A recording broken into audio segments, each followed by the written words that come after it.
Nous allons voir maintenant tout ce qui concerne les emails, que ce soit la création de textes type ou alors un email instantané.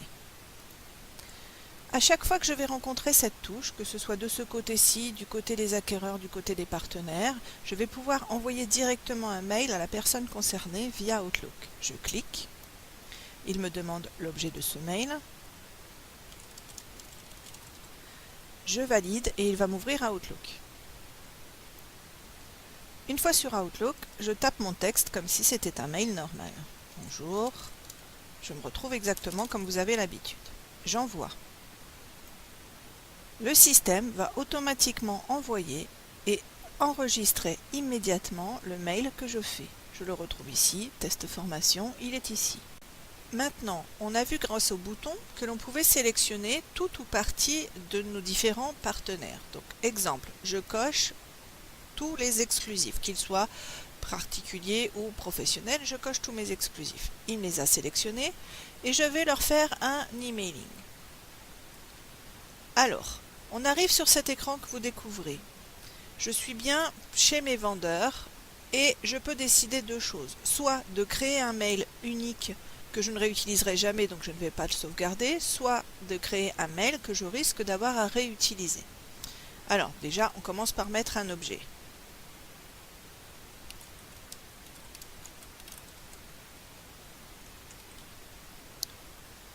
Ensuite, je viens ici. Bonjour. Et je dispose de toute une série de variables. Les variables, en fait, vont être remplacées. Donc, je vais cliquer bonjour, civilité, espace pour garder un espace, non. Ce que va faire le système, c'est d'aller me chercher dans la zone qui s'appelle pour lui civilité ce que j'ai mis dedans, ici madame, et dans le nom et dans la variable nom, venir chercher ce qu'il y a dans la zone, ici de Buchère. Si j'étais de l'autre côté, il viendrait chercher du Buisson. Et je tape mon texte.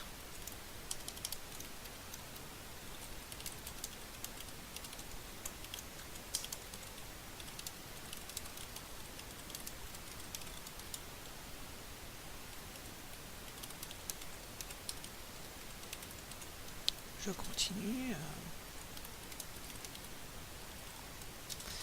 Et là, je ne mets pas ma signature puisqu'elle va être apposée grâce aux paramètres qu'on a mis en place. D'ici, je décide que je n'ai pas à l'enregistrer puisque je ne vais l'utiliser qu'une seule fois. Dans ce cas, je dirais envoyer et il va l'envoyer à tout le monde. Si jamais je me dis, bon, aujourd'hui je fais pour les exclus, demain je risque d'avoir à le réutiliser pour d'autres, je vais simplement lui dire, j'ai une zone qui est vide ici par exemple, sauve-le-moi. Et là, mon texte est sauvé. Pour le rappeler, imaginons que j'arrive, que j'efface tout. Pour le rappeler, je vais simplement dire rappel et il arrive.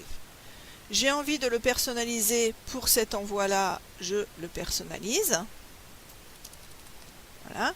Tant que je ne fais pas sauvegarder, le système ne va pas l'enregistrer. C'est-à-dire que quand je ferai rappel, c'est ce texte pur-là qui va arriver. Là, je fais envoyer. Et hop, tout le monde l'a reçu. Vous avez vu, ça a pris une fraction de seconde. Et si je regarde, voilà, j'ai bien un mail, très bon 1er mai. Je prends n'importe lequel d'autre, mail, très bon 1er mai. J'ai ici les actions, ici le contenu de l'action. Bien entendu, je peux faire exactement la même chose de l'autre côté. Si je fais, j'en sélectionne tout le monde et je fais emailing prospect, voulez-vous que la fiche vendeur soit jointe? Ah oui, j'ai des vendeurs de sélectionner de l'autre côté, il me propose d'envoyer la fiche. Je lui dis non, pardon, parce que je n'ai pas à le faire. Et là, par contre, j'ai d'autres mémoires. Si vous regardez ici, voilà, j'ai des mémoires pour mes vendeurs, qui concernent un certain nombre de textes, des mémoires pour mes acquéreurs, un autre style de texte, et je continue ainsi de suite pour les partenaires, pour le marketing direct, et vous en avez encore des libres. Alors bien entendu, vous, ici, il n'y a pas de texte, c'est à vous de les créer. Prenons un exemple. Hop, bonjour, civilité, non. Là, je suis sur Madame Dubuisson, Madame Dubuisson. Vous m'avez demandé les informations concernant le bien, type de bien. Elle cherche un appartement. Donc vous trouverez blablabla. Vous trouverez ce lien, sur ce lien les annonces me concernant. Et il va directement sur le mini-site que j'ai paramétré au niveau des paramètres. Si je fais OK, il va envoyer à tous ceux à qui j'ai décidé ce genre de choses. J'annule. Tous ces textes sont, alors soit vous les tapez au coup par coup quand vous en avez besoin, soit vous avez déjà toute une série de textes comme moi qui étaient sauvegardés dans Word, parce qu'avant je n'avais pas ça, j'utilisais Word copier-coller dans Outlook. Vous venez ici dans Accès Fiche Mailing, et là, voilà, vous êtes vierge. Et vous utilisez la différente mémoire. Alors pensez à monter bien en haut pour venir chercher vendeur. Vous avez les différentes mémoires de ce que vous voulez faire. Imaginons que vous ayez un tout nouveau texte à créer pour vos vendeurs, mais ceux-ci vous les utilisez souvent, vous voulez les garder sous le coude. Celui-là, vous ne savez pas encore si vous devez, alors je reprends un au hasard.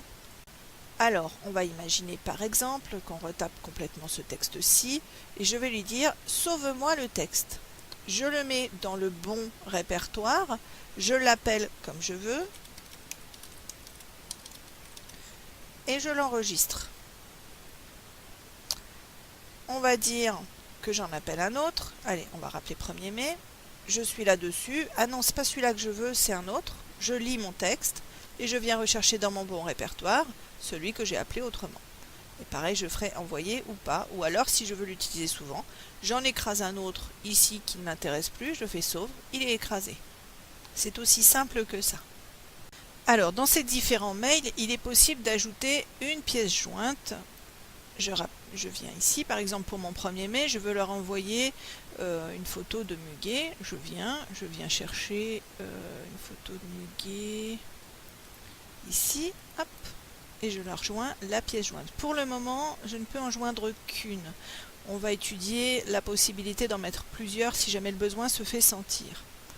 Alors là, j'ai une pièce jointe. Je vais mettre un objet encore. Et je voudrais sauvegarder toujours en texte avec la pièce jointe. Donc là, je viens changer. Je passe de ce côté-ci et je viens lui dire « Sauve-moi le fichier » que j'appelle dans le bon répertoire le 1er mai 2015. Hop. Et pareil, je viendrai rechercher, puisque j'ai une pièce jointe, je viendrai rechercher de ce côté-ci avec la pièce jointe. Alors, il y a deux cas où vous ne pouvez pas ajouter d'autres pièces jointes. C'est quand vous avez sélectionné un acquéreur et un vendeur et que vous voulez envoyer la fiche, puisqu'il y a déjà une pièce jointe avec la ou les fiches sélectionnées. Dans le même sens aussi, par exemple, vous avez plusieurs propriétaires de sélectionner, vous voulez faire un emailing prospect et quand il vous dit voulez-vous que la pièce jointe soit envoyée, si vous dites OK, pareil, votre option pièce jointe étant utilisée, vous ne pouvez pas rajouter une autre pièce jointe.